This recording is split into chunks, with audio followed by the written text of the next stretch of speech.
오늘의 미스터리 연구소는 진짜로 확인된 음모론.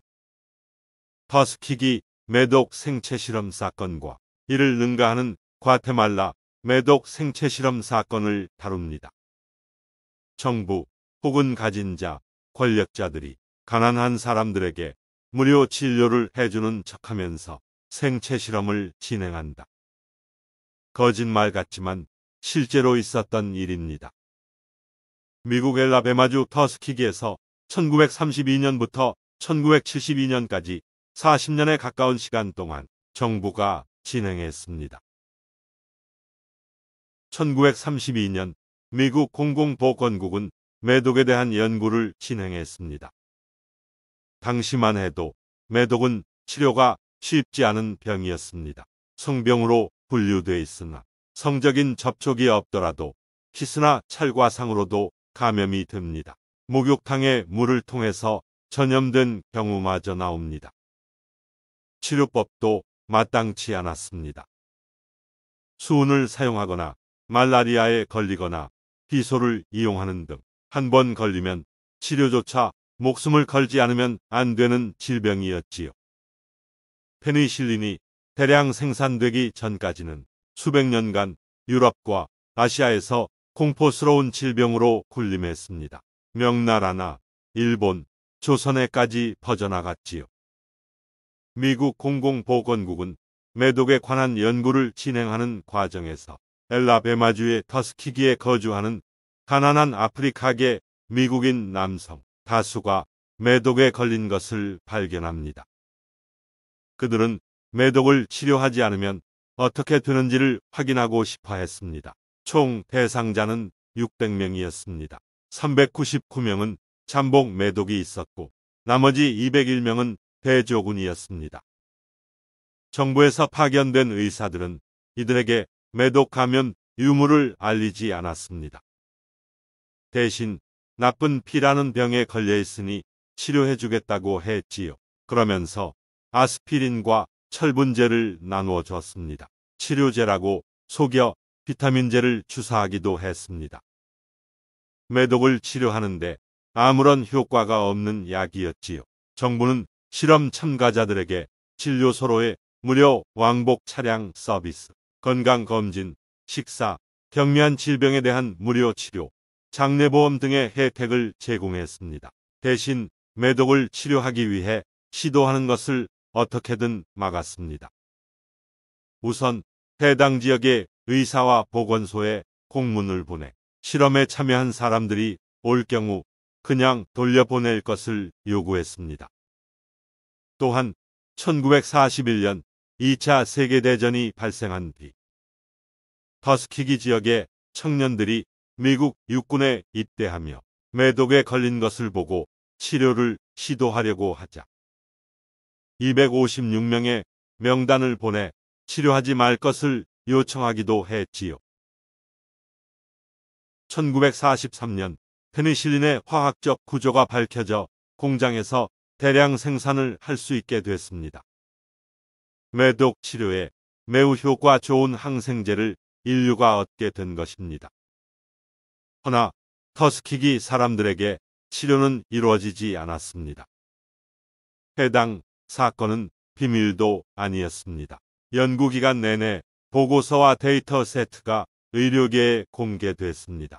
의학 저널에 실리기도 했지요. 1972년 공공보건국에서 일하던 피터 벅스턴이 AP통신의 진 헬러를 통해 연구를 폭로하기 전까지 많은 사람들이 알고 있었으나 모두 입을 다물고 있었습니다. 믿기 어려운 생체 실험이 공식적으로 종료된 뒤 전체 실험 대상자 600명 중 생존자는 74명에 불과했습니다. 399명 중 28명은 매독으로 사망했고 100명은 관련 합병증으로 사망했습니다. 매독에 대한 정보를 듣지 못한 그들의 아내 40명이 감염됐고 19명의 아이가 선천성 매독을 가지고 태어났습니다. 생체 실험은 터스키기만이 아닙니다. 과테말라에서도 진행됐습니다. 한때 세계에서 가장 존경받는 의사 중 하나였던 존 찰스 커틀러라는 사람이 있습니다. 페니실린을 매독 치료제로 개량하는 데 성공해 인류가 매독을 퇴치하는 데 큰 공을 세웠지요. 2008년 미국 웨일즐리 칼리지의 역사학자인 수전 위버비 교수가 터스키기 사건을 조사하던 중에 커틀러가 미국 피츠버그 대학교에서 은퇴하면서 남긴 자료를 살펴보게 됩니다. 커틀러도 터스키기 매독 실험의 후기 참가자이니만큼 참고할 만한 자료를 찾기 위해서였지요. 그리고 더욱 놀라운 사실이 드러납니다. 1946년부터 1948년까지 커틀러의 주도로 과테말라에서도 생체 실험이 진행된 것입니다. 페니실린이 매독 예방약으로 쓰일 수 있는지 알아보기 위함이었지요. 성노동자와 죄수, 군인, 고아, 한센병 환자와 정신병원에 입원한 환자 등이 실험의 대상이었습니다. 터스키기 실험은 적어도 이미 감염된 사람을 대상으로 했습니다. 허나 과테말라 실험은 달랐습니다. 커틀러와 의사 후안 푸네스는 일부러 매독에 감염시킨 성노동자들을 교도소에 투입해 수감자와 성관계를 갖게 했습니다. 허나 수감자들이 반복적인 혈액 채취를 거부하자 방법을 바꿨습니다. 예방접종이라 속여 매독균을 주사하고 몸에 상처를 내고 배양시킨 매독균을 발라 직접 감염시켰습니다. 정신병원에 입원한 환자와 과테말라 군인에게도 매독과 인질, 연성하감 등의 성병 감염 실험이 진행됐습니다. 피해자의 동의는 없었습니다. 커틀러와 푸네스는 과테말라 실험에서 수단과 방법을 가리지 않고 4자릿수의 사람을 감염시켰습니다. 실험에 참여한 피해자의 숫자는 당초 1308명으로 알려졌습니다. 이 중 어떤 형태로든 치료를 받은 사람은 678명입니다. 허나 2011년 조사에 따르면 생체 실험의 피해자는 5,500명에 달합니다. 심지어 커틀러는 1943년 뉴욕주 싱싱교도소에서도 임질 감염 생체 실험을 진행합니다.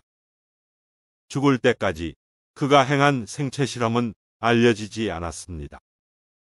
과테말라 생체 실험을 진행한 사람들은 승승장구했습니다. 대학교 학장이 되고 거대 재단의 회장이 된 사람이 있는가 하면 세계보건기구 의장이 된 사람도 있습니다.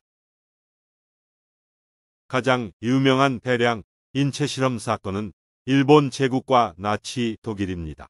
일본의 경우는 731 부대가 가장 유명하나 그 외에도 1644 부대 등 다수가 곳곳에서 인체실험을 자행했습니다.